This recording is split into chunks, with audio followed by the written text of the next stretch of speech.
Welcome to They Mostly Pottered at Night. Mostly, I am Salem, joined by my co-host Graveyard. Hello. This is episode 134 of our weekly All Things Horror podcast.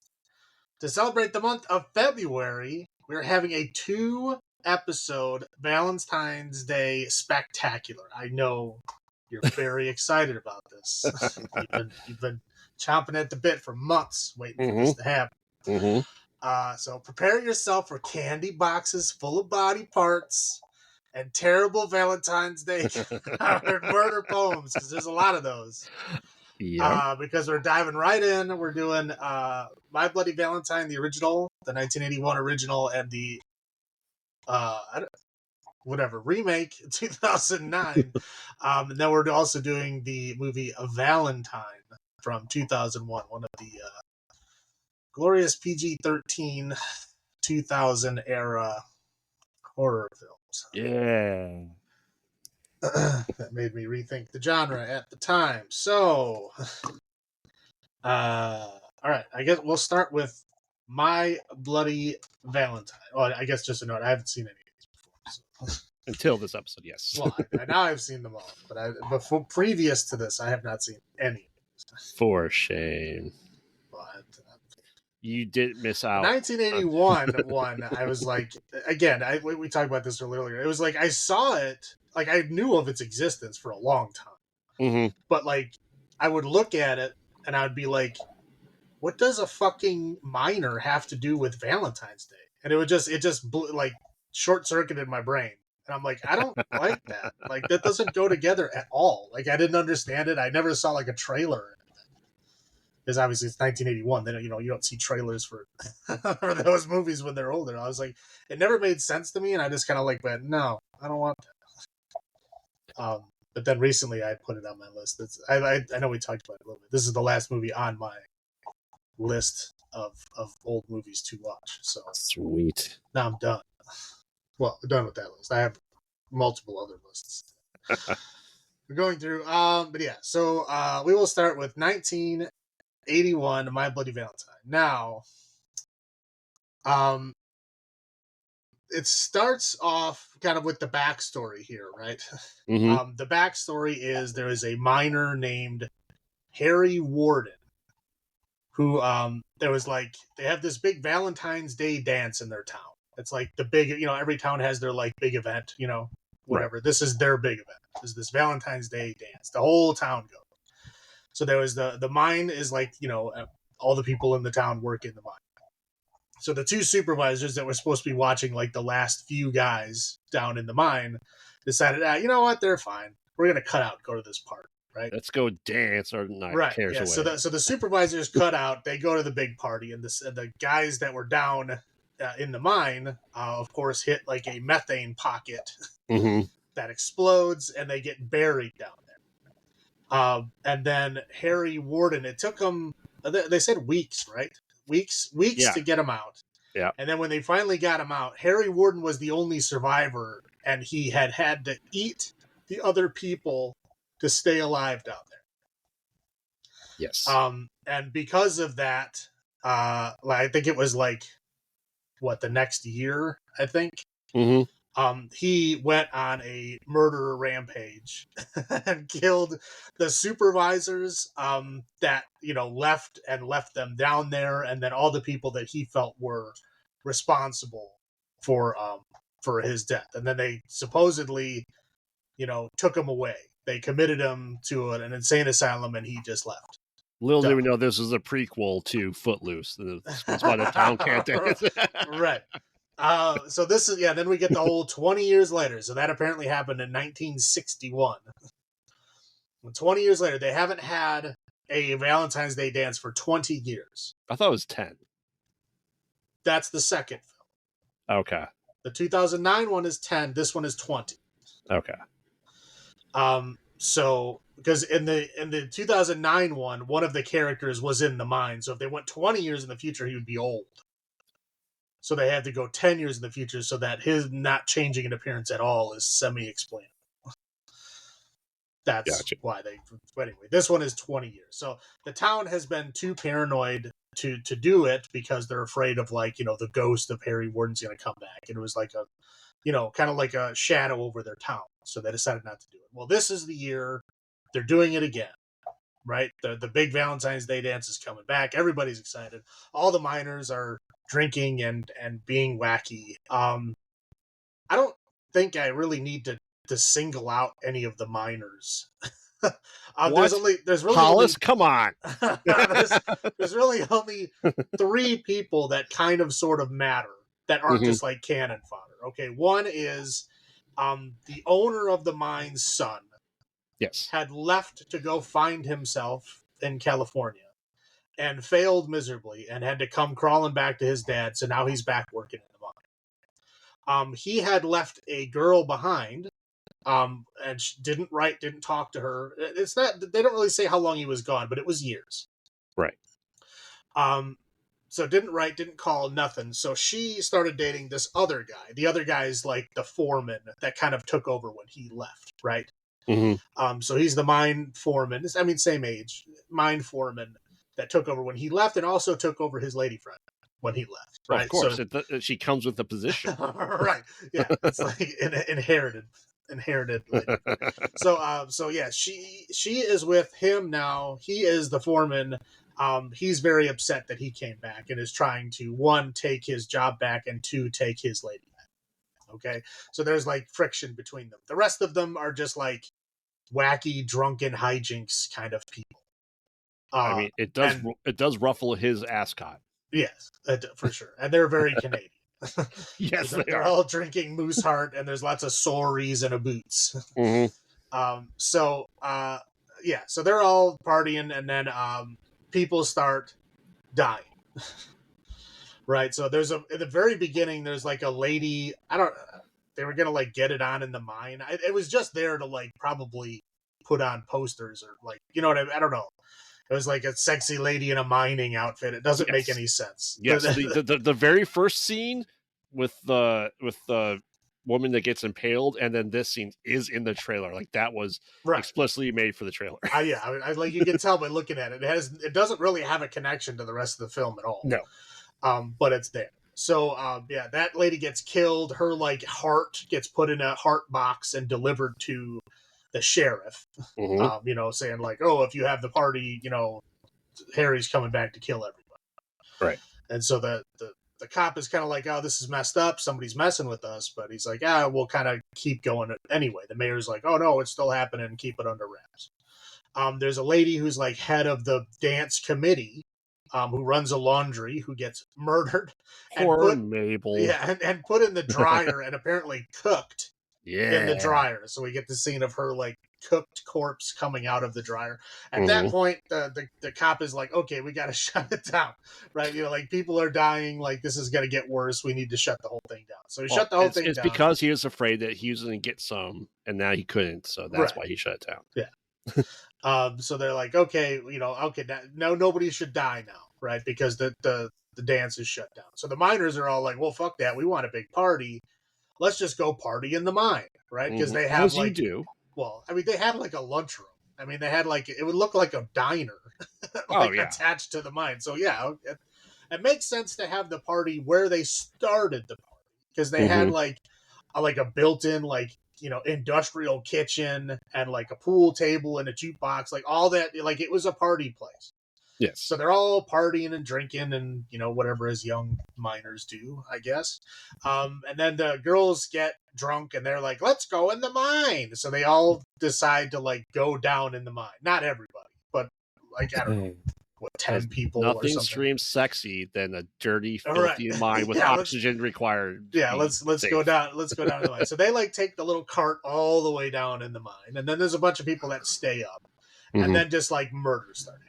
Right. Yes. So a guy gets his head like boiled with the hot dogs in the kitchen, and he gets stuffed in the freezer. There's a guy and a girl that were gonna get it on. The guy like leaves to go get beer, and then she gets like impaled on a sprinkler shower. Yes. And then the guy comes back and he's like, oh my god, people are dying. And so they're getting all murdered and shit. And then the people down in the mine start getting fucking murdered. there's a couple of scenes where I was fucking confused as to what was going on. Like there's one scene I'd watch it like 4 times. Because like the doofy guy runs away, right? Mm-hmm. And then it's never mentioned where he goes or what happens to him. But later on, when they're going up that ladder, a random body falls down. I Yeah. think that was him. Yes, that was Howard. Yes. Because it's headless. Mm-hmm. So you have no idea who it is. And they never comment on who it is.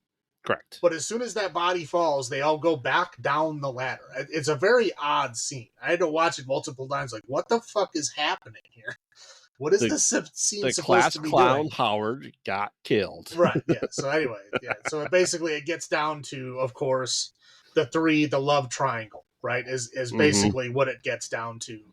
And they're all running through the fucking mine. And then it becomes like a standoff thing, right? Where the miner guy is chasing them around, blah, blah, blah. He's, classic scenes of him like smashing the lights with his pickaxe while he's chasing them around in his like breathing mask thing. So everybody's kind of dead. The cop guy is trying to find out what asylum Harry Warden got locked up in, and he's calling all these people like, well, we never heard of him, we don't know where it is. This is obviously the days of paper records when nobody could find shit.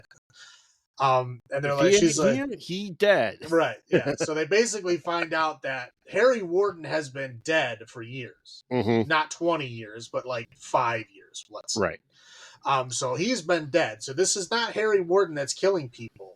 It's got to be somebody else. So all the police, they get a call of like, oh, people are being murdered in the mine, and he's like, oh my god, they're having a party in the mine. Of course, he's upset about Valentine's parties. So he and all the police go to get to the mine, and of course show up like all the way at the fucking end of the film. So anyway, so there's a big kind of standoff where we get the miner's son and his, I guess, now one lady friend, I guess she officially switched over to his side, is fighting the crazy miner guy, who we then find out is the jerk foreman guy. Oh, what a shock. Yeah. So they fight and kind of duel it out, and then there's like a cave-in thing, and then the cops finally show up. And so the cops finally show up and like shoot at him, but they can only see him like through the rubble. And you can see like his one arm is like, I don't know, ripped off, it looks like.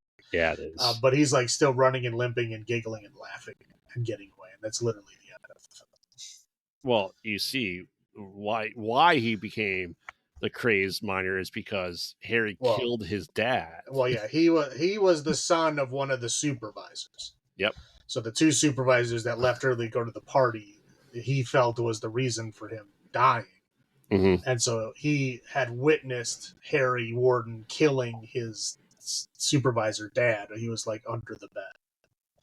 Yeah. And so apparently that made him have flashbacks. And he hated dancing so much that he decides to carry on Harry's legacy. Right.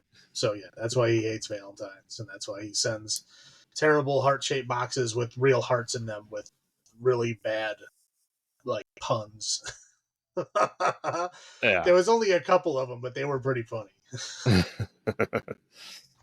Yep. But that's it. Yeah, so I mean, this is your first time seeing him. So what was your kind of your first thought? Do you now you understand why there's a minor with Valentine's Day? Yeah, I guess it makes sense now, kind of. Like I don't know why they had to put those 2 things together, but okay. I get it. I mean, it was all right. I mean, it's not bad as far as like early 80s slashers go, but it's not like my favorite or anything. Let alone a Canadian slasher. Yeah. I mean, again, that was interesting. They were like, oh, give me a moose head. I was like, was this in Canada? And then he's like, oh, sorry. Oh, it is Canadian. Oh, yeah. Yeah. That's the real twist. A Canadian serial killer. Right. I was like, oh, that's interesting. But that's it. It's kind of like it's like a formulaic slasher, with the twist reveal. I mean, there's how many of those, right? Especially in 1981, we had, Black Christmas, Friday the 13th, and one Halloween. There wasn't much of a formula that you could follow. So you were able to do anything wacky you wanted. Like, we have access to a mine. perfect. Yeah, it's again, you think of like what's scary, right? A miner in like their full respirator with a pickaxe. Golden. Put it on the cover. Yeah. What does that have to do with Valentine's Day? Doesn't matter. We'll make it. How? Yeah, do Farts. it. Candy. Right. We'll make it happen. Commercialization. Don't worry about it. The magic of writing behind the curtain. Yeah. Yeah. I mean, for me, I've seen all of these. This one I've seen the least amount of times. But as anyone that knows me knows that when like a remake is coming out, I have to go back and watch the original first. So when the My Bloody Valentine 3D came out, I went back and watched this, and that's probably the first time, just because by the time I was going to the video store, I think this was well out of the mom and pop shops we grew up around. It's very funny because the 2009 and the 1981, they literally use the same image for the cover. So it's very hard to tell them apart. You have to like click on it and read the year because everything is exactly the same. Oh, sometimes it says 3D. If they're good enough at what they're doing, it says 3D. I never saw anything that said 3D.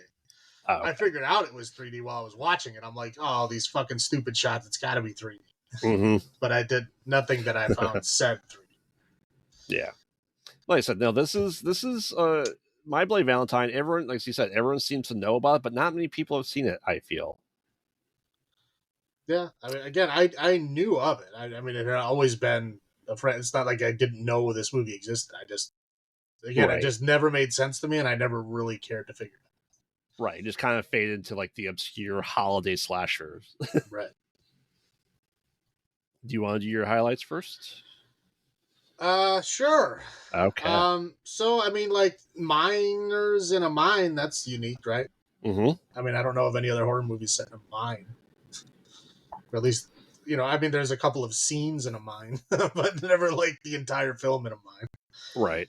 I mean, early examples of killer POV, which is interesting, right? I mean, a lot of them were doing it around this time, but it was still fun. The killer poems, I was trying to remember them and write them down, and I did not. But I remember they were funny at the time. And I mean, mines are scary, right?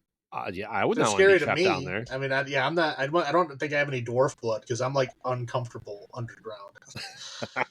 So like I don't like it. But so to me, mine is a scary thing. But I mean, I guess not everybody. There's miners that do it for livings.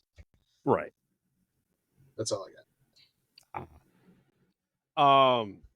For the practical effects we do see, not the off-screen kills, for a low-budget movie, it's not bad. No, yeah, there's like one scene of like red paint blood. I'm like, oh shit, here we go. But that was like the fake scene. Yes. Like all the real scenes like use like, standard Savini formula blood. So it was like, interesting. Right. So I mean, you know, especially this time era, you can generally tell when things are bad effects. But I think they actually spent a good budget on the practical effects for it. So I give them kudos for that. Yeah. I mean, like the lady coming out of the dryer that took some work. Yeah. Yeah. I thought it was hilarious when the bartender's like, I'm gonna get these kids, I'm gonna scare them real good. And just like like a curmudgeon guy these kids are clearly giving him like all the business because they each have like 5 beers, right?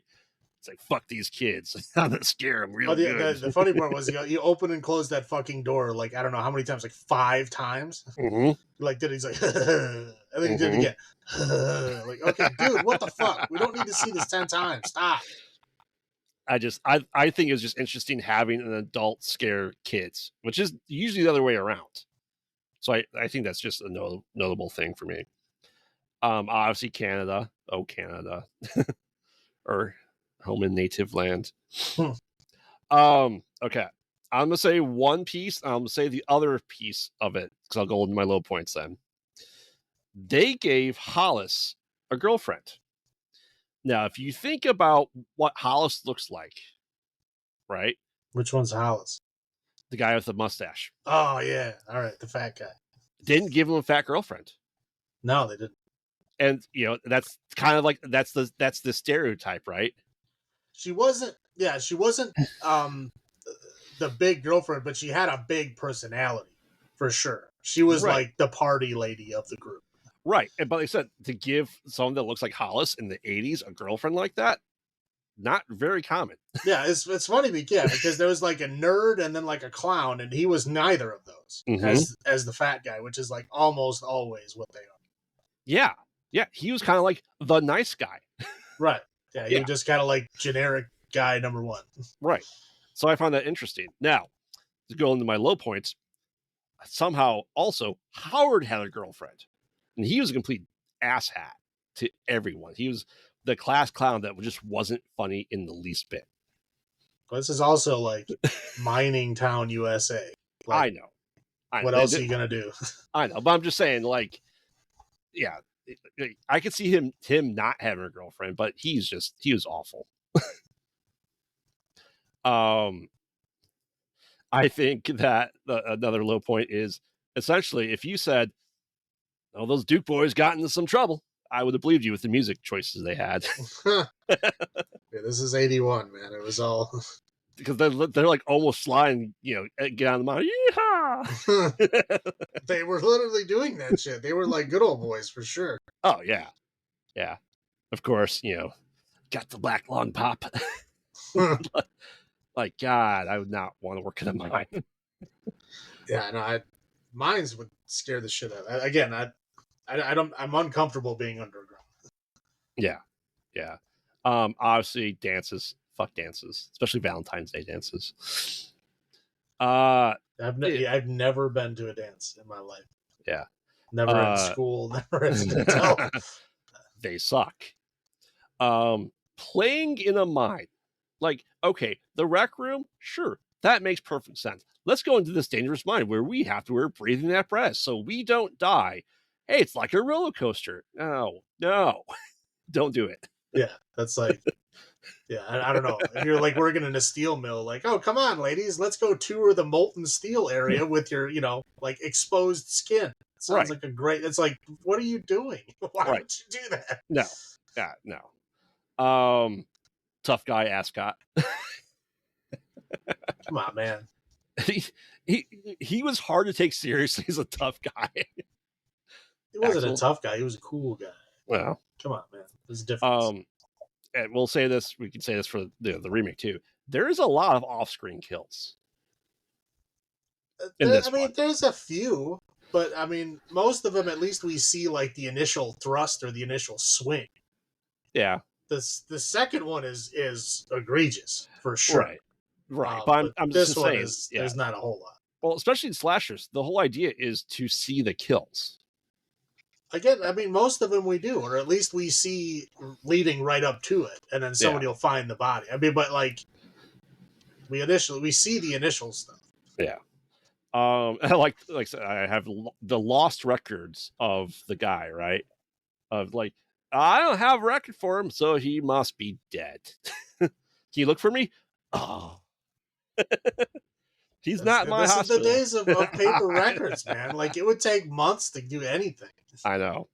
But like her just like annoyance with it was just like disturbing. Well, again, have you ever called people in like a government position and asked them to do their jobs? Mm-hmm. They are never happy about it. There you go. That's the low point is government officials. Yeah. That's what I have. What about you? What are your low points? Don't cook snacks on an engine block. What? That's where all the good grease is. I was like, what the fuck are you guys doing? You were just in a bar that had a restaurant. Mm-hmm. Why are you cooking snacks in a junkyard off of an engine block? Mm-hmm. I was very fucking confused.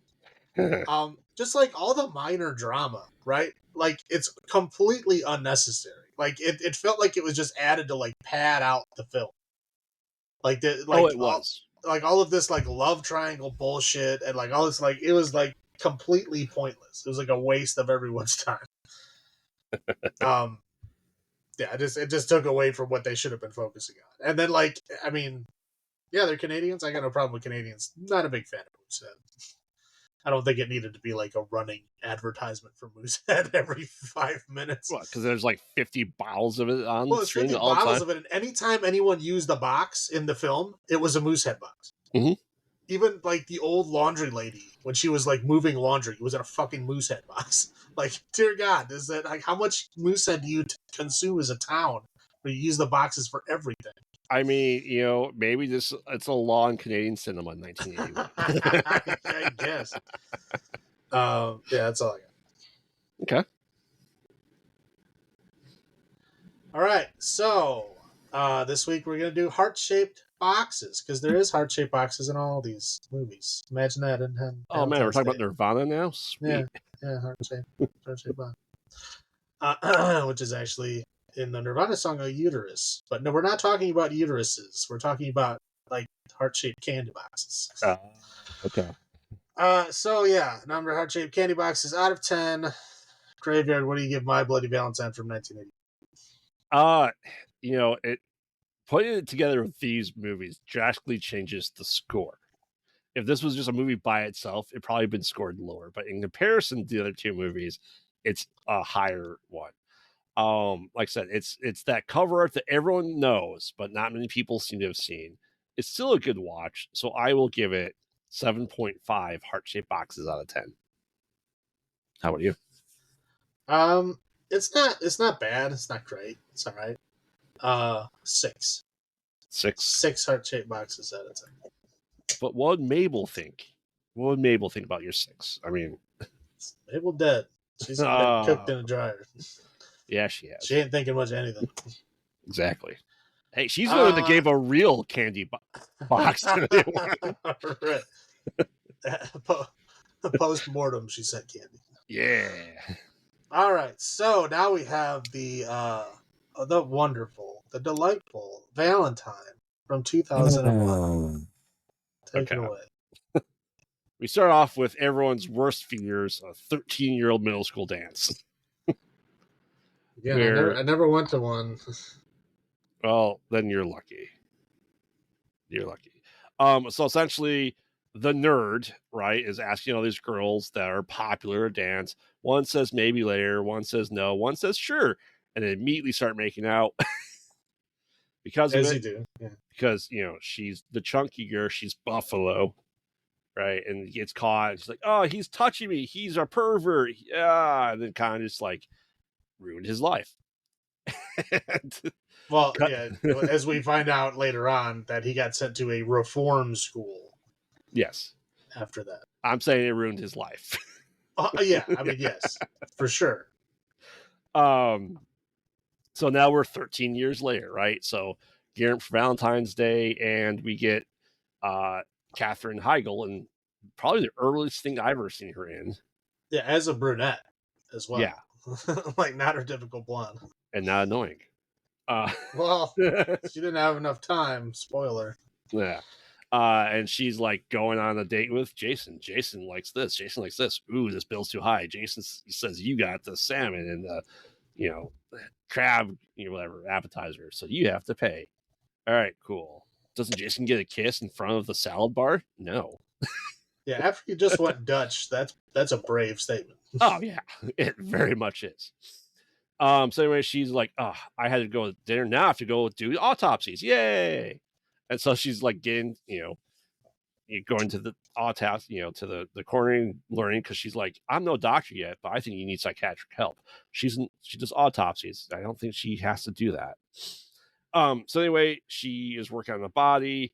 Someone kind of comes in and scares her, and she goes back, and lo and behold, gasp, the stomach is moving. He's breathing. Oh shit, it's a guy there to kill her, and he kills her. We'll get into that scene a little bit later. We'll talk about it. I don't want to talk about it right now. We'll talk about it. Right. So anyway, then we kind of get, meet up with the group of friends that were all there at the dance that told, Jam, no, right. It ruined his life. So, they're just, like I said, they're just typical, I don't know what you want to call them. Shallow trust fund. Like martini girls? Relatively attractive young women with trust funds with, Right. Shallow taste in life. Yeah. So we kind of get to go their day to day. We find out that, Officer Judy Hicks is, dating Adam, who's played by David Boreanaz. We have, I can't think of the real names. Denise Richards. We got Denise Richards, yes. It's the only one I know.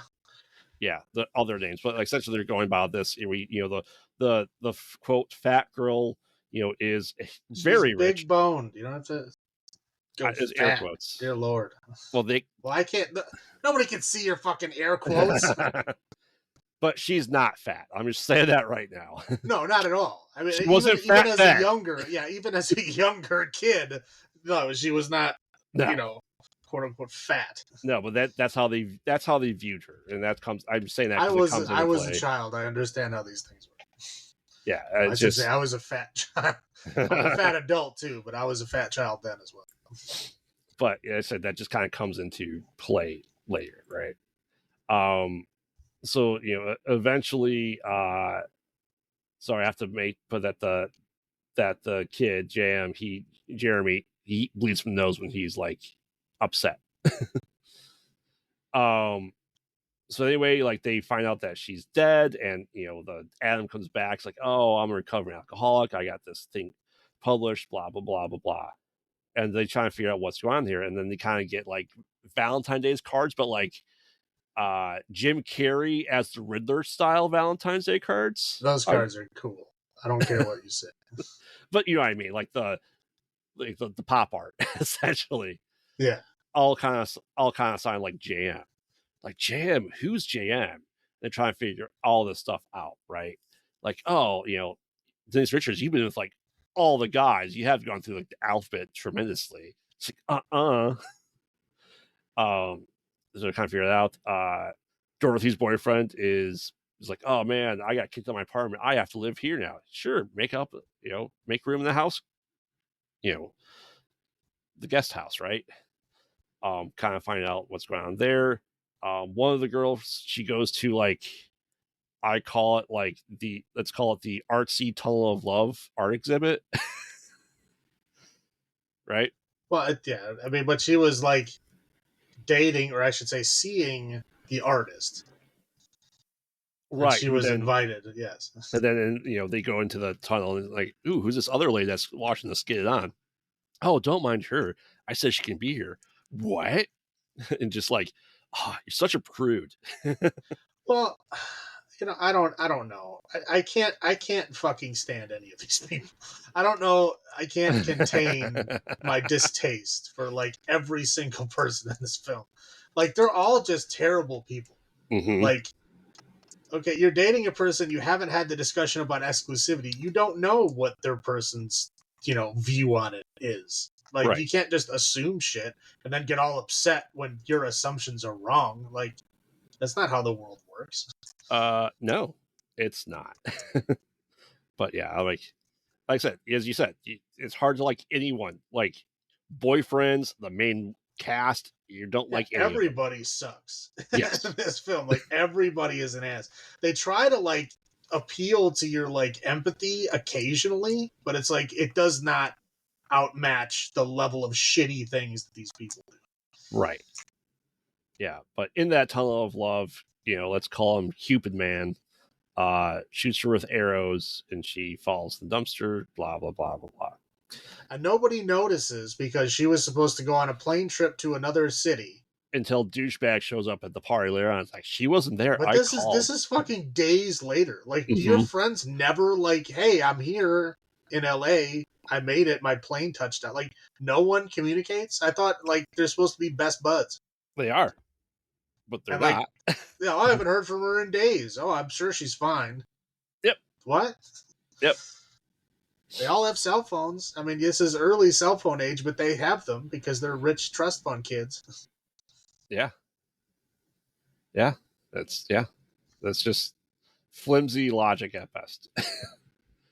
So anyway, they're just trying to figure out like, oh, these all start kind of like accusing each other's boyfriends of like being the serial killer. And they're like, oh, Adam's gotta be. It's like, I know him for like a long time. You like known this guy for like a couple of weeks.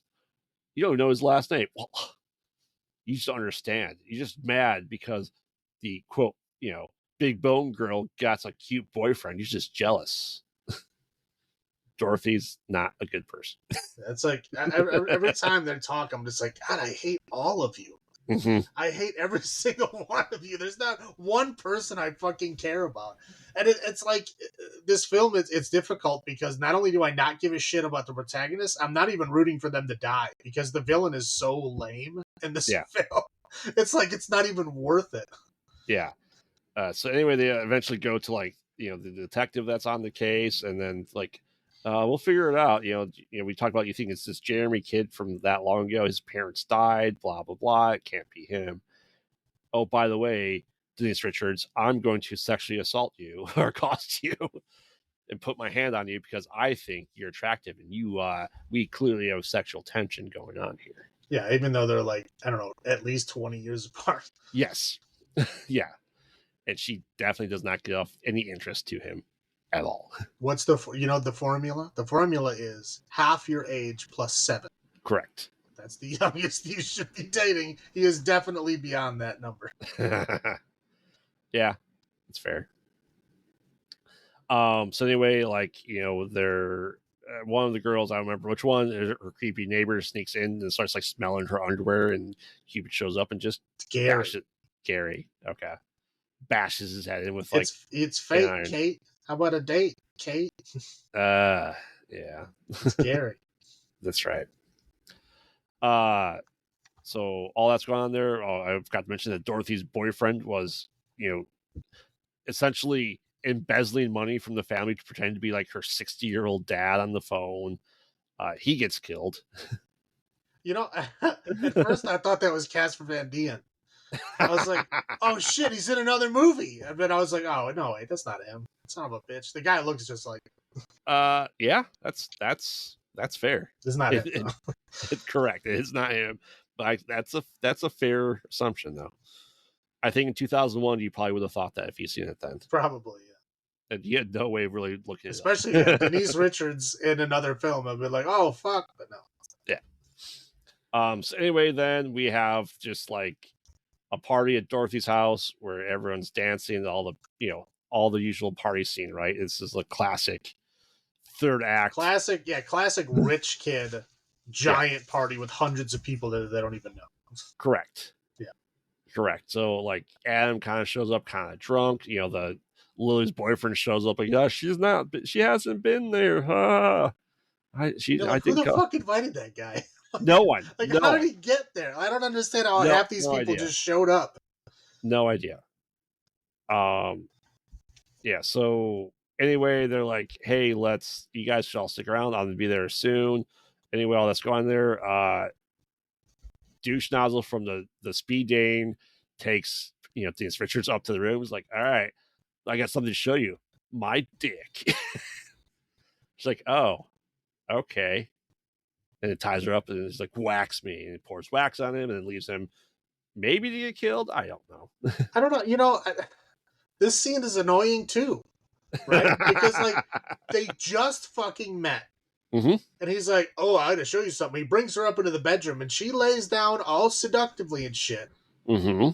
And then like he takes his pants up and then she's all like, ugh, I'm not into this anymore. I mean, she has every right to say that. I'm just saying, like, the scene plays like she's an asshole. Yeah. You know what I mean? It's like she's just an asshole that just goes by the whim of whatever she's feeling at that second. Like, I don't feel bad for anybody. I just don't like anyone in this film. They're every scene is like, the dialogue is so fucking painful. The flirting is like, I don't even know. It's like aliens fucking wrote it. Yeah. It's like, I can't, every scene, it's like, God, I hate everyone here. Maybe it's written by that 13-year-old nerd. All right. It's entirely possible. I don't know. It's like, we'll talk about it. Yeah. So anyway, all that's going on there. And then some other random chick shows up that like was Dorothy's boyfriend's ex-girlfriend. And she's like, I'm here. You just blah, blah, blah. I'm going to steal your stuff just to get killed. Like, she just shows up for that scene to get killed. That's the entire point. Right. Yeah. She shows up saying, oh, the necklace you're wearing that you got from Valentine's Day from the dude is my necklace that he stole. Yeah. Okay. Yep. Then she dies. Yep. That's it. That's her whole purpose. That's the only scene she's in. Yeah, that's great. Anyway, then Paige goes into the somehow no one at the hot tub. Right. Like, yeah, you're at some like crazy rich fucking party. Everybody's fucking On lit up, drunk. Valentine's Day. Yeah, there's gonna be people in a fucking hot tub. There's probably gonna be a line. Right. There's gonna be people boning in the hot tub. Yeah, like the sauna too. Like, Yeah. there's nobody in this whole area somehow. Yep. Yeah. So anyway, she gets attacked with the guy who had the killer who has a drill. He closes the lid on, starts drilling holes, drills into her. She's like, okay, this is taking too long, and just throws the drill into the hot tub, blowing, quote, the fuse, and all the hot power goes out in the entire house. Okay, yeah. Again, I always have a problem with this because it's one of those things like this has been disproven like a long time. Like every like power tool device has like it'll short out before it'll kill you. Correct. And two, if the fucking grid that you get the power from detects that kind of shit, that's gonna trip the fucking breaker or blow the fucking fuse. Not the entire house. Bro, yeah, not the whole house. That's why circuit breakers are on separate fucking switches. And fuses are separate, yes. Right. Yeah. So like one, it will not got the whole house, and two, it will not kill anyone. But they always do that, like throw the toaster in the fucking bathtub. Like it wouldn't kill anybody. Right. I don't know. Yeah, but they needed an excuse for everyone to leave, so they did that.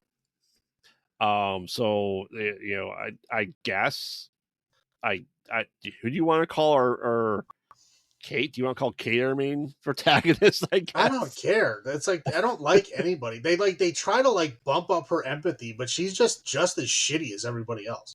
Right. Yeah. But she's like, oh, I gotta call the detective. Like, oh, I hear a phone ringing. Oh shit, it's a really bad head of the detective in the pond. He's dead. He killed off screen. Right. And yeah, his phone is miraculously left on the shore. Yeah. Undamaged. And then it's basically then just Dorothy and Kate left with an Adam, like, oh, it's gotta be him. I hate you. You just all this shit. And then like, we have the third act, like, hey, let's pretend to be like Stu Macher and Billy from Scream and determine who's really the killer, who's not. All this stuff. Kate accuses Adam of being the killer, but he's being kind of drunk and creepy and weird. So, there's that. Eventually the killer comes out with a mask. They attacks Kate. They fall on the stairs. The killer gets up and then gets shot like 6 times by Adam. Pulls off the mask, and it was Dorothy the entire time. And then we have 3 different endings of 3 different hugs. They're all the same scene. Confessing that she's like, hey, I love you. I've always loved you. And gasp, his nose starts to bleed, proving is Jeremy all along. Because with plastic surgery and exercise, boom. And I don't understand that ending. I don't get it. What is that supposed to mean? Because she's the only one that said, maybe I'll dance with you later at the dance. Right? That's why he didn't kill her. I mean, okay, I get that. But like, why did Dorothy get nosebleeds when she was killing people? He put Dorothy in the costume. There's actually a deleted scene where he knocks her out and puts her in that costume.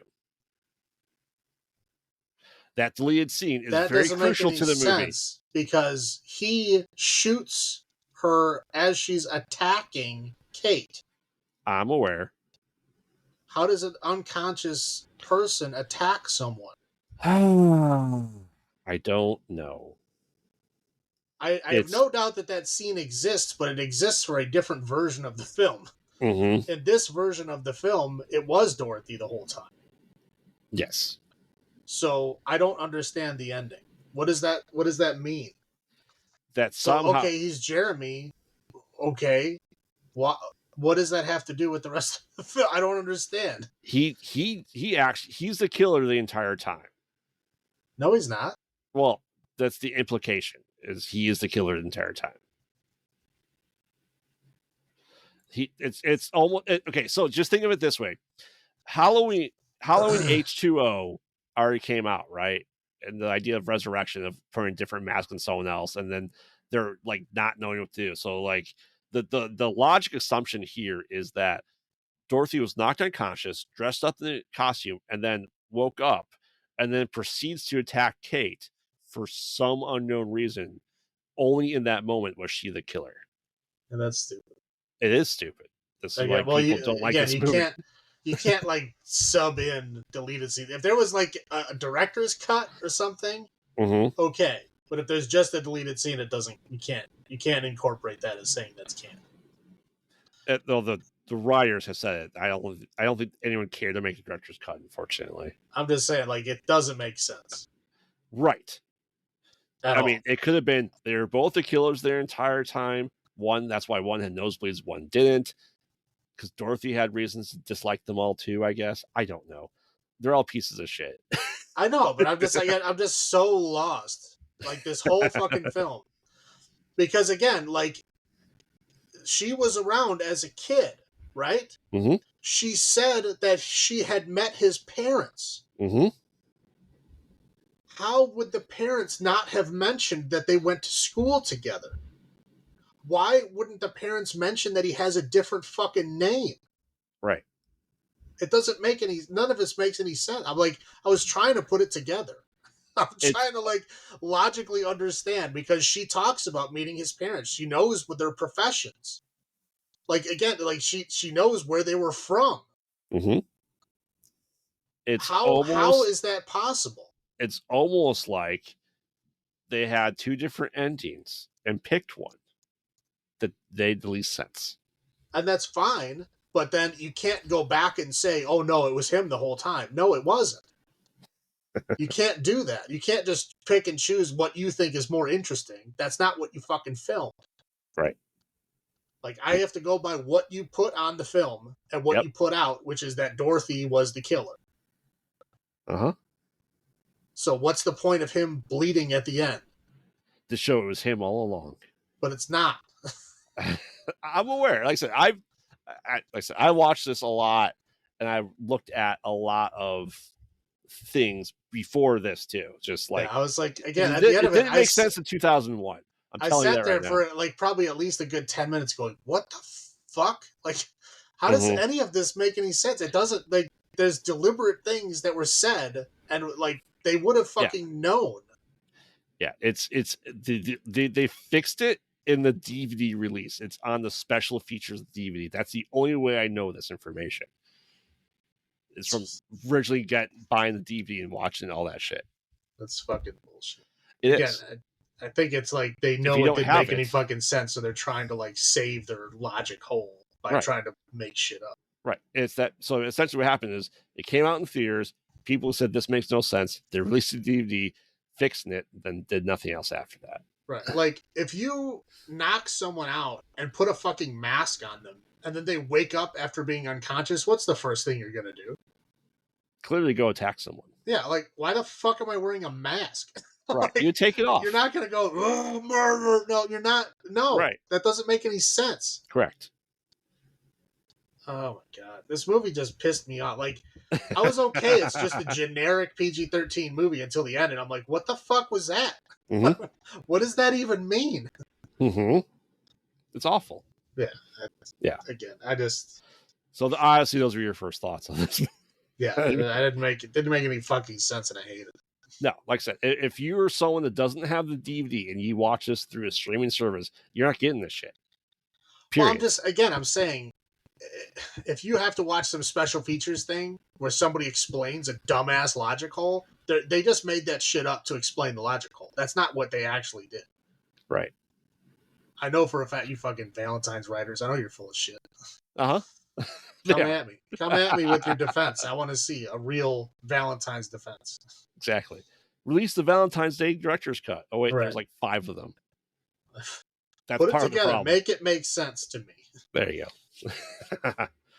I'll start with my highlights, though, if you'd like. Sure. Go for it. The soundtrack. I love the soundtrack. Are you serious?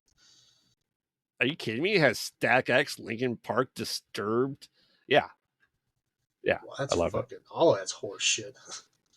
Especially when it came out. I loved it. It's like, okay, there's like A tier new metal horse shit, and then there's like the B tier.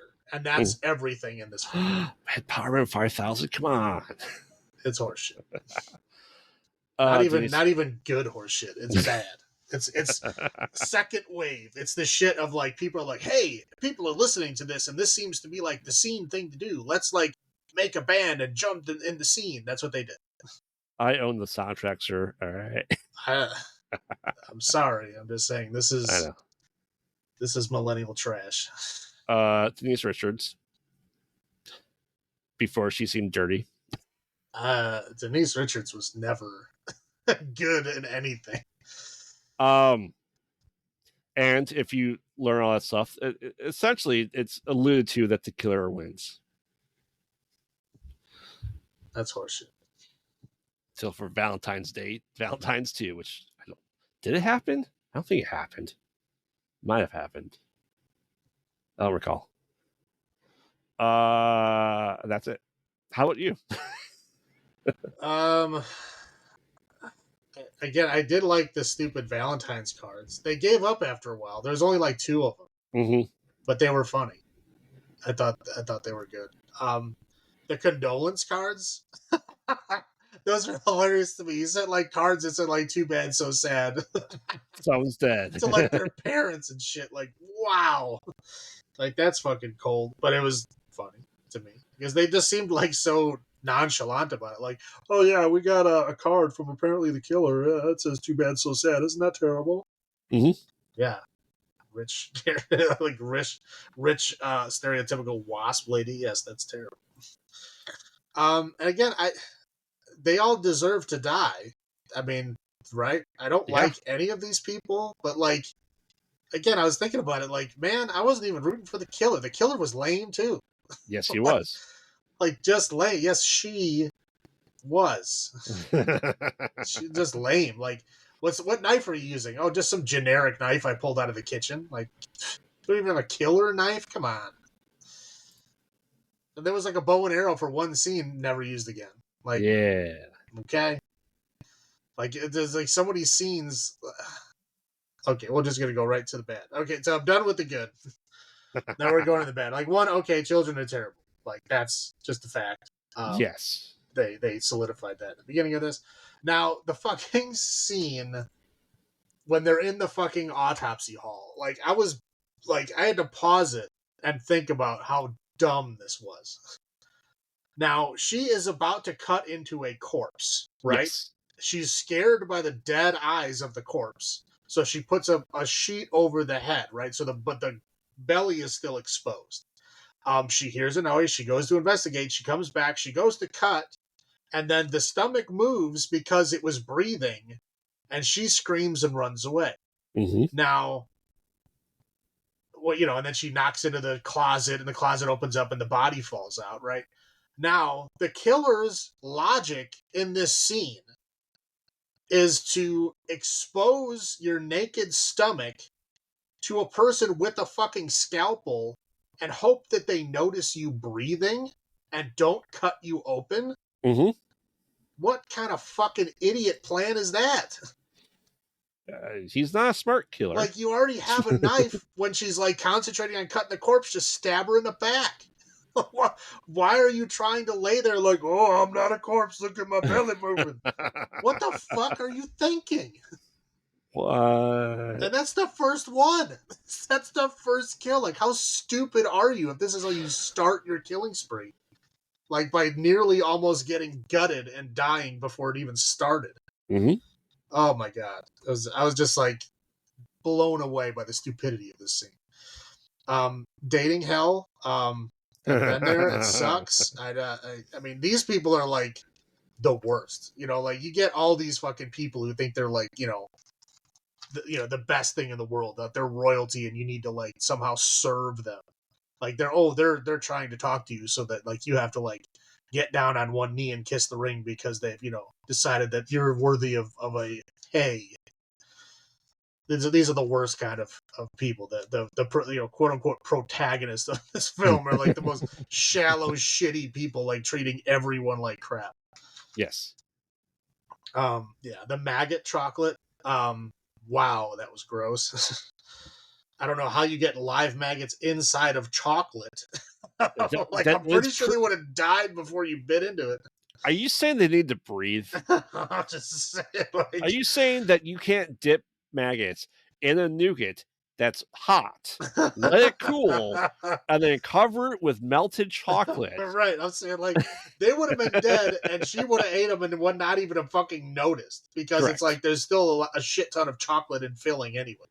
You're not going to taste them. Right. Exactly. I'm just like, that's stupid. I mean, the whole, this is 2001. We get the whole magic internet, right? Yeah. It's like type. You get anything you want, except when it's like, oh, I'm looking for JM. Strange smells. Right.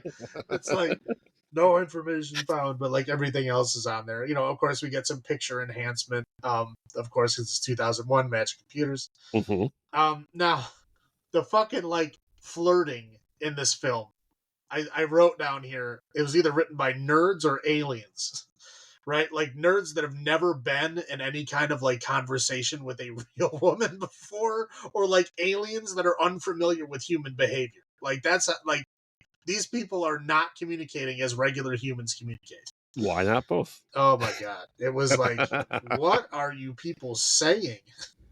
Mm-hmm. And then the ending, I was so fucking confused. I was like, what is happening? What does this mean? Because like the belly exposed in the beginning. It's quite hairy. No. No, what are you gonna say? It's not a ripped 6-pack ab dude belly. Mm. You know what I mean? Like, mm-hmm. So how would it possibly be the guy? So, there's so many scenes I was thinking of. Like, she knows his parents. Like, how could it possibly be him? I was like, there's so many things. I'm sitting there like, none of this makes any sense. Whatever. That's fair. Yeah, and then like, why is he a fucking alcoholic? If he's getting what he finally wants out of life, why is he an alcoholic? Correct. There's so many stupid things in this film that don't make sense. You're like, you look back on it, you're like, what the fuck does any of this mean? Like, what's the point? It's just a movie. Yeah, it's like, I feel like they've decided to film like 3 movies at the same time, and they just like cut them up with each other. And like, there's scenes from one movie and another movie that don't jive with the, that's what it feels like. It just feels bad. That's all I got. Go ahead. Yes, I agree. Kids, kids are the worst. And like I said, even their treatment of both of them, right? Of Dorothy and what they were calling her, like calling her Buffalo, like fuck you, kids. No. I understand kids are pieces of shit. Sadly enough, in my grade, there was a girl that they called Buffalo. That's just absurd, and also then of course ruining the kid's life. Jason does not like this movie. Jason wishes he could get his money back and his time back. Jason is the best thing ever. The art love tunnel, the entirety of it, with the art scene, everything with it is awful. It's just, it's a artist using visual medium, like semi-performative art. Yeah. Which is great for like, people like trying to hang out with a scene vibe. But yeah, the guy doesn't really have any real talent. How much money do you think that costs to make that art love tunnel with different scenes on different clips rotating through with all those screens? Well, I would say the size of those screens in 2001. Yeah. That's a lot of money. That's an awful lot of money. Right. Yeah, it's just awful. So okay. Just for, every time I have the wife watches this movie, I just say wax me, because she finds that guy super annoying. It's like, oh, that guy. I'm like, right. Oh, that guy. Like, she fucking knew what was going on. Yes. He's like, let's go upstairs. She's like, okay. And then again, they go in the room. They're all making out. She sits in the bed, all like seductive, flirty. Like, yeah, you probably shouldn't have whipped it out immediately, but like, she knew what they were fucking going up there for. Well, once again, a bedroom not occupied, a sauna not occupied, and the hot tub not occupied at this party. Don't get me wrong. I'm not trying to say that she owed him anything. That's not the point I'm trying to make. I'm trying to say, like, she went up there knowing full well what they were going to do, and then act like, oh my god, how dare he? Like, get over yourself. Right. She had every right to leave. I'm not saying she should have stayed there and fulfilled his fantasy in any way. I'm just saying, like, come on now. I mean, I don't know what she thought was going to happen. Right. I don't know. Like, was he gonna like fucking play a violin for you? Like, what did you think was gonna happen? I don't know. Of course, the handsy cop. Hey, your friends are dead. We're trying to find this murderer. Hey, we got to talk about the sexual tension here. Yeah. Or my favorite part was like, yeah, the guy we thought was the murderer, we had to let him go. I'm on my way to the party to make sure you're all safe. I'm not going to call any backup whatsoever. Mm-hmm. So when I die, the cops aren't even going to care. Correct. Great plan, Mr. Detective. Well, maybe because of his actions, maybe he called for backup. Remember, was like, fuck off. I don't know. Hey guys, I'm gonna get this totally piece of ass here. Whoa. That was his mentality. That's everyone's mentality towards Denise Richards, quite honestly, in this entire movie. Well, again, they're all like these vapid, shallow, shitty people. You know what I mean? Like, if you're gonna act like a fucking shitty, shallow person, then who is gonna fucking want to date you? Shitty, shallow fucking people, and that's what you're getting. And they're acting like, oh my god, I can't believe they're shitty and shallow. Like, yeah, you all are. You're all assholes. Get over yourself. Yeah, see, I don't know who this movie was made for. Was it made for the nerds like us that were 13 that were rejected and humiliated, maybe? Or is it made for, oh, look, these vapid people are good people. They don't deserve to die. I don't know. It's one of those movies you don't know if it was made by someone who thought this is like how normal people act. You know what I mean? So like he thought, whoever made that thought that like this is how normal people act. This is how young, attractive women act with life. Right? Obviously incorrect, but like then you also get, this is the nerd, getting his comeuppance or whatever, right? But like they don't give you that directly. No. It's like you get like a scene at the end where his nose is bleeding. Like, okay. Like he also fucking fell down the stairs. So like, what if his nose is just bleeding from being smashed from falling down the stairs? Like we get no evidence whatsoever that he is the actual person. I guess apparently you're watching fucking special features, maybe. No, it's bullshit. Like, there's no fucking way that the only thing we get is like, oh, he's got a bloody nose. That's it? That's supposed to tell me the entire plot of the film? No. Bullshit. You didn't see that twist coming, though, did you? They got you. Like, okay, if it was his fucking outfit, how come it fit her? He's like 2 feet taller than she is. A little bit, like another foot wider, and it fit her perfectly. Makes sense. And like, how did he have enough? Like, when was there time to put the outfit on? That's whatever. I'm sorry. It's fucking movies just pissing me off. As it should. Okay. So, anything else you want to add?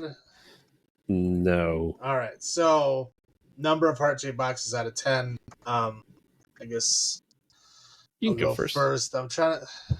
I mean, frustration scale, right? I have to give it like 2.15.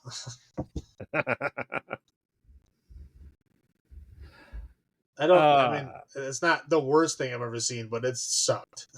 Oh yeah, this is an awful movie. This is, as we discussed, this is the time frame where you stop kind of liking horror movies. This is the kind of shit. Yeah, it's not even like good. There's no like interesting things happening here. The killer and the victims both suck. The plot sucks. The kills suck. Mm-hmm. It's too fucking long. It's like these vapid, shallow people like talking about their lives. It's bullshit. It's no wonder this faded into memory really damn fast. I said I've watched this a number of times. It's just like this is one of those things like you talk about like when we were watching a movie, like how much we want to reach for our phone, right? This is a be on your phone horror movie because you don't have to pay attention because nothing matters. I was paying attention. I mean, yeah, I was bored out of my mind, but I was paying attention because I was trying to figure out what the fuck was going on. It's like there's so many like fucking plot holes you can drive fucking freight trains through, and I'm like, am I missing something? No, Is there you're not. some scene that I missed that's supposed to explain this stuff? No. I know. I'm just saying, like, that's why I was interested, because I was still very confused. Yeah, it was your first time, so it's fair. Like I said, I saw this. I probably saw this in theaters. Quite honestly, I'm very sorry. I know. And I own a DVD and the soundtrack. So I'm sorry. That all being said, it's a shitty movie. It's really, really bad. This is like it almost made it to the list of like I've seen this so many times I don't want to watch it again.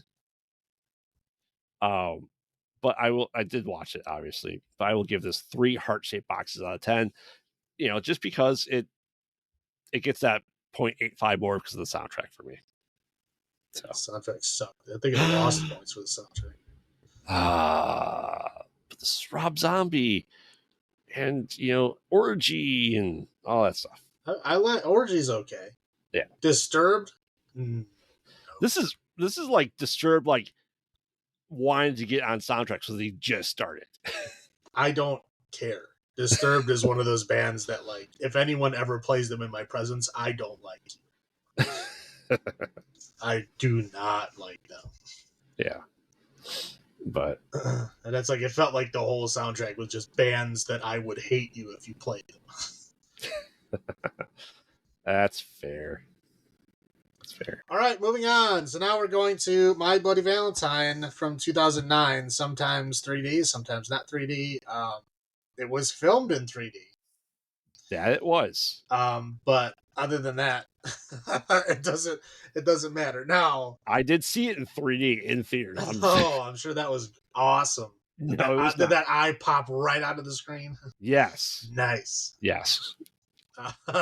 So we get a slightly changed up version of the plot of the first one. Harry Warden exists. Mm-hmm. A mine accident happens mm-hmm. to where the miner's son, again, this is still kind of the same characters. The miner's son was there and was like the foreman guy that was supposed to like whatever clean the methane out or something. Bleed the lines, yeah. Right. So he didn't do that apparently correctly or something. Mm-hmm. Big explosion happens. Everybody dies except for Harry Warden, but he doesn't eat the people this time. No. But they were trapped in an air pocket, and he apparently murdered all the other miners there because they were taking up air. His air. His air. Yeah. So like apparently he did like, air math and figured out that he wouldn't be alive if all of them stayed there. So he killed them all except for him so that he could survive. And I guess he was right because like he was literally like unconscious in a coma when they finally got to him. Mm-hmm. So like that's true. They all would have died if he didn't kill them. Yes. I'm not saying that's okay. Whatever. So then we fast forward a year in the future. He was in a coma. He wakes up from the coma and literally murders everything inside. It becomes Michael Myers, essentially. Yeah, much worse. Much worse. Everyone is dying. In Halloween 2, there was like a whole 4 people left in the hospital, and he killed all 4 of them. Yeah. But in this film, there's like, I don't even know, 100 dead bodies? Like, I don't know how many fucking dead people were there in that hospital. Well, you don't know that if you're trapped in a mine and you're in a coma, you wake up with superhuman strength and able to kill lots of people. It's just a fact. Right. So yeah, like everybody gets killed. He was like trying to kill the guy, the kid, right? Mm-hmm. Who was like trying to have a fucking party or whatever. Yep. Because they went to the mine to drink. Kind of sort of like mocking what happened in the first film where they all went to the mine to drink. So they like all went to go hang out and drink, and then Harry comes back and like literally murders his way through the entire like teenage gang that's down there. Right. And then goes to attack the kid, you know, who supposedly didn't bleed the lines and caused him to die. And then like he gets shot a bunch of times by like the sheriff Tom Atkins and I don't know who the other old guy was. You've seen him in lots of other Yeah, I'm just Canadian saying, like TV shows. he was like they were like best buds, and I think you were supposed to know who he was, but I didn't know who he was. Yeah. Anyway, so they like shot him, and then he kind of like ran off, and then that's it. They just say, okay, that's whatever. That's the end of that story. So then we fast forward 10 years. Mm-hmm. So the miner's son kind of did the same thing where he left and then came back 10 years later. You know, he had whatever. We don't know what he did those 10 years, and he came back. But he came back because his dad died and Right. left him the mine because he was the only child. Right. And so he's just coming back to sign the papers to sell the mine because he doesn't want anything to do with it. Yep. So that's why he's coming back. It's kind of like most of the plot of the first one is now over. Oh yeah, the first movie happens in the first 15 minutes. Right. Like that is like the whole thing is like just sped up and happens in the first like 15 minutes, and then now we get like a new story. Right. So yeah, he comes back to town. Oh, it's Friday. I thought we were signing the papers today. No, we're not signing them until Monday. So now he has a whole weekend to spend in the town. So of course, the first thing he does is try to reconnect with his old girlfriend because the love triangle still exists. Except this time he's the cop. Right, yeah. So this time, instead of Axel taking over as the foreman when he left, Axel becomes a cop and then marries his lady friend. But again, he was gone for 10 years. So they were married and they have a child. So like, you know, he comes back and kind of sort of tries hitting on her again, and it's like, she's married with a kid. Well, being married doesn't stop Axel. I know, I'm just saying. But yeah, Axel is like cheating on his wife with like, I don't know. Her employee. She feels like she's like fucking 16. Like it's disturbingly young. 16 and pregnant, yes. Yeah, and then she's like, "Oh, I don't need a Valentine's Day present. You already gave me one. I'm pregnant." Like, I was surprised he didn't murder her right there. I was like, "Is that where this movie is going?" Because that's what it felt like in that moment. Yes. Oh yeah. But yeah, so you know, at this point, of course, people start dying. So he goes without to stay. dances. Without dances. Right, that's what I'm saying. Like the whole point of the Valentines part of this movie gets cut out already. Oh like, yeah. There's no reason for it to be called Valentine because it never comes back. Correct. The only attachment it has is that when he kills people, he sometimes cuts their hearts out, puts them in a heart box, and gives it to people. But it literally, there's nothing. There's no Valentine's dance. There's no like Valentine's decorations. They don't even say if it's Valentine's Day. That's it. That's the only connection. Right. So there's like a scene where we get this brave woman that acts for like like a whole 10 minutes fully nude. Fully naked. Nude. Running around. I mean, we're talking like fighting people off, like running through parking lots. I mean, like fully nude, like for like 10 whole minutes. Anyway, so the trucker guy gets killed by the miner guy. I don't know. She's not a hooker, but I don't know what she was. But I recorded it and I paid her, but she's not the nude lady, the hotel owner, the hotel proprietor. Yeah. She gets murdered. Like a whole bunch of people get fucking murdered, right? So they're like, oh, you know, shit. Like, you know, people saw it was this miner guy. So it's like Harry Warden's back. Oh my god. Yep. Right. So they go back to the sheriff, you know, Tom Atkins, who's now retired. And they're like, well, okay, like Harry Warden's back, you know, and he's like, he's not back. They're like, what do you mean? He's like, he's dead. Are you sure? Yeah, I'll take you to the grave. Like, we killed him. We tracked him down and killed him in secret so that nobody knew about it, but we knew he was dead. So they go to the grave, and of course, the grave is empty. Animals must have gotten to you. Right. Yeah, so the grave is very, like, very much looks like it was just dug up. But yeah, like 6 inches buried. Right, yes. Yeah. So, yeah, like, yeah. So okay, so he's supposedly dead. Okay, well, who's doing the killing? Like Harry came out of the grave, or it's somebody else that's pretending to be Harry or whatever. Right. So yeah, murder, murder, murder. Like the wife and the girlfriend are both working at the same grocery store. The girlfriend gets murdered, her heart gets cut out, and there's he writes a message on the wall, right? They go into her house, like the kid doesn't get killed, but he like witnesses things, whatever. Like Well, the it cop has and Tom Atkins both go in the house. well, it has to happen because the babysitter gets put into The the dryer, yeah, dryer right. to That's have a one of the melted cooking scene. right. And there's like a bizarre scene later where they try to like imitate the whole when remember in the first movie where she's pulling on ropes and their clothes would come down. Yep.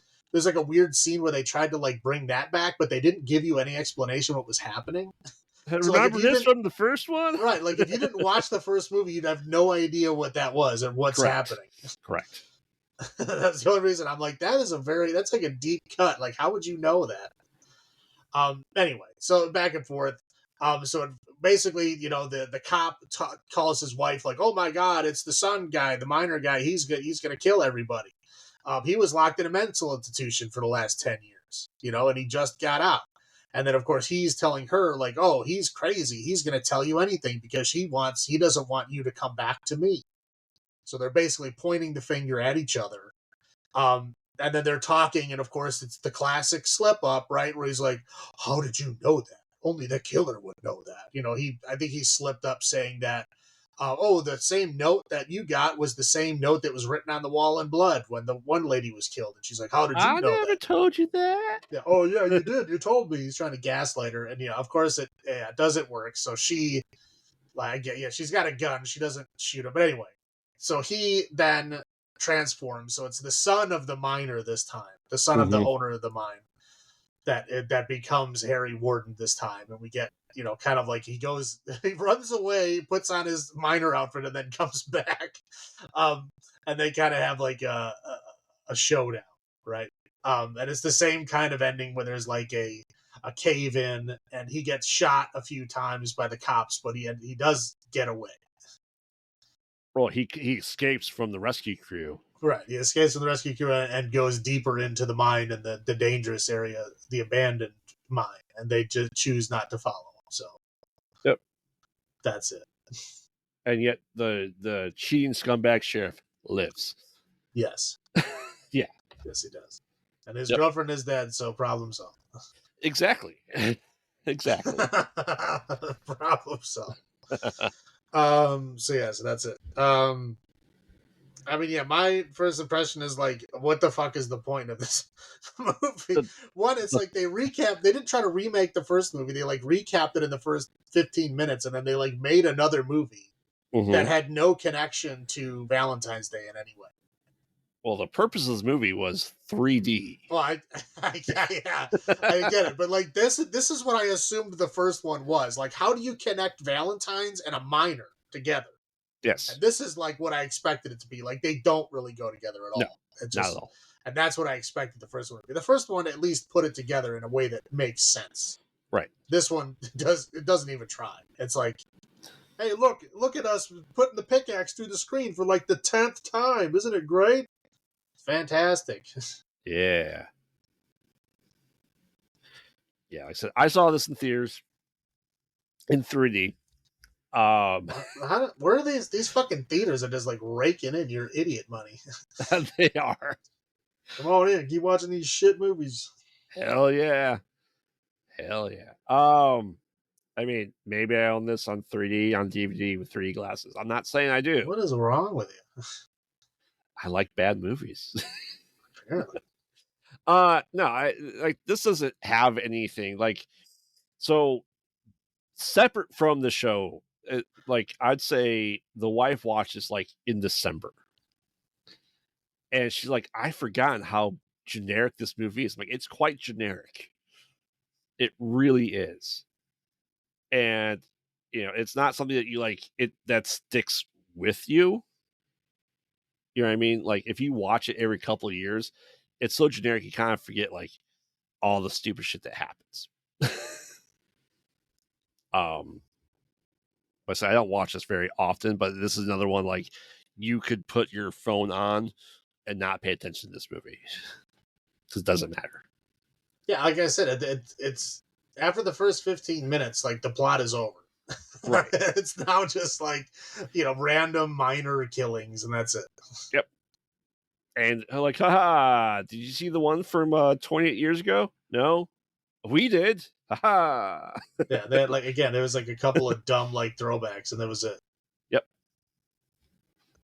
Like, how about the plot? How about you bring the fucking plot back, idiot? Plot? This movie doesn't have I a don't care plot. about clothes on ropes. Give me a plot. This movie doesn't have a plot, sir. It does, but it's over in the first 15 minutes. Exactly. Do you want me to go first with my highlights? Hey, sure. Why don't you go first? Oh, of course, Tom Atkins. Yeah, the best actor in the film, which is not saying anything because he is like phoning it in. I think Tom Atkins should have been in the original, quite honestly. Well, He 81, deserves to be. sure. He deserves to be the better of the two. They paid him big money to be in it, and he like sat at a bar and drank for half of it. So Yeah. You say what you will. There's a lot gorier kills. yeah, that's true. Yeah. And at least it wasn't a rehash of the original, like fully shot for shot, like Psycho or I think a that piss might have poor. been better than what this was. I mean, it's entirely possible, but this is on par with like The Fog. Yeah, there's a way to like remake something Mm-hmm. and keep it interesting and fresh. This is not it. No, you're correct. This is not the way to do it. But like I said, at least it wasn't a complete rehash. So that's all I got for highlights. People get upset if I don't say Jensen Ackles either, but as a highlight. I will say, I don't know if this is number one, but it's got to be up there with the number of off-screen slasher murders. Mm-hmm. Because, like, I mean, the hotel scene in the beginning of the film alone, like Harry Warden kills like a fucking 100 people. Yeah. There's corpses everywhere and blood everywhere. Somehow, no one stopped him and no one did anything about it at the time. He somehow murdered every single being in the fucking hospital, still got his miner outfit and left. He's got coma strength. Apparently.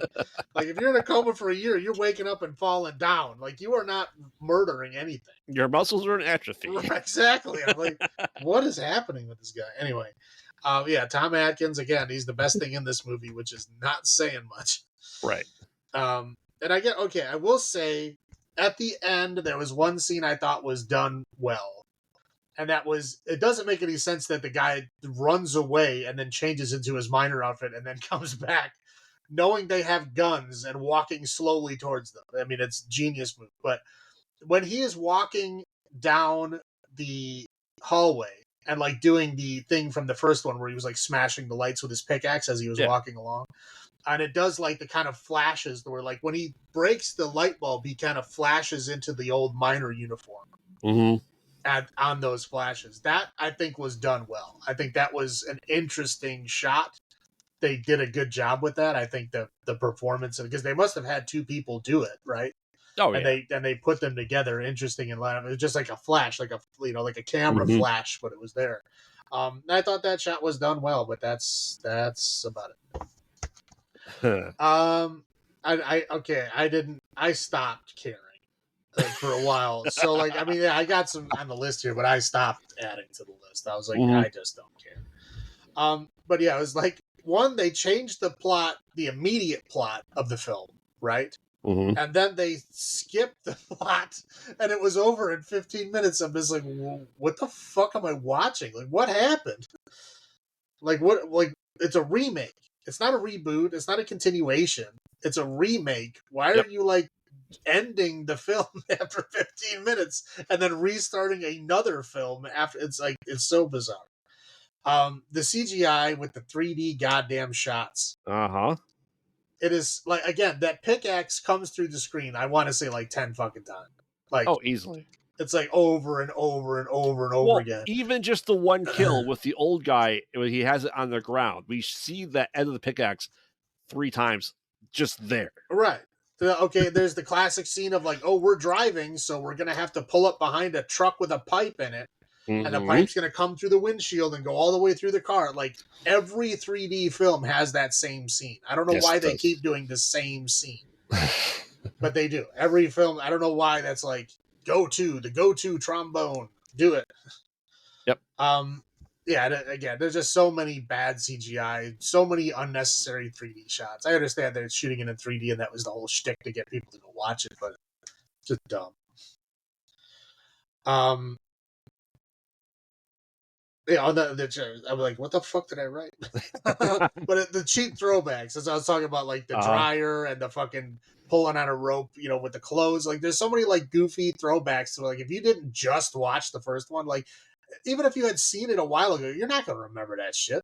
No way. Right, like you're not gonna remember it unless you just watched it like the day before, which is literally what I did. I was like, yeah, these are deep cuts, man. Like, what do you think is people gonna fucking let alone notice 28 this stuff? years apart? Yeah. Right, like you think you got that big of My Bloody Valentine fans? They're gonna notice that shit? Like, one movie came out in 1981, never had a sequel. If it was that good, there would have been an entire That's what I'm franchise. saying. Yeah. Like, it didn't even make a fucking franchise when every shitty horror movie in the early 80s had a fucking franchise. Like, yes. It's not that big of a fandom, dude. No. Yeah. And then you make this fucking hacky, overused fucking bullshit as the sequel, and then like, hey, look, we're calling back to the first one. Like, these people hate you.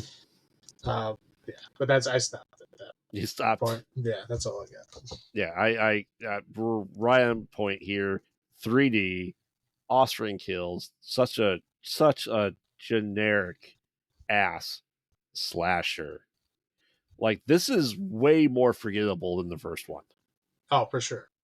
Way more forgettable. Like I said, the first one was a little bit of a unique thing because it's like, it is in a mine. Mines are, well, to me at least, scary by nature. Yeah. I'd be like, there was of good reason to believe that the guy who was doing it was the actual miner guy. Right. Yeah, this one's like, no. Yeah, this film is like, it's like, what's happening in the first 15 minutes. And after that, it's like, why are you still going? Yeah. Now, first off, I'm not sure there's many movies where, let's call him the protagonist sheriff, gets his side piece pregnant and doesn't die.